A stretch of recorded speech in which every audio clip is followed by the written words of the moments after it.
พลคนดีแห่งวงการเพลงแต่นี้ต่อไปจะหาใครหนอที่มาเก่ง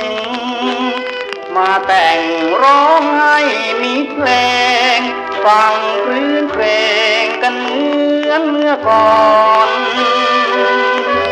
พี่สุรพลนี่แหละเป็นคนที่ควรยกย่องเพลงที่เอามาร้อยกรอง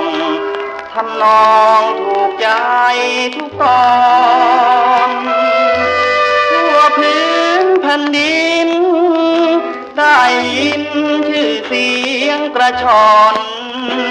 มาด่วนจากไปสะท้อนทุกคนอาวรณ์ถึงสุรพลมีแต่เสียงสำเนียงยังอยู่ให้มิตรเพลงชื่นชูแต่ตัวนั้นอยู่วิมานเมืองบนชาติหน้าถ้ามีขอให้พี่สุรพลกลับมารับใช้ประชาชนด้วยกุศลที่พี่มีนั้นแม้นหากวิญญาณ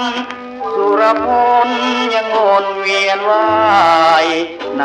วัฏฏะแห่งหนใดจงไปสู่สวงสวรรค์อย่าคิดห่วงใยต่อสิ่งใดที่เคยหมายมั่นให้พบพระอรหันต์สู่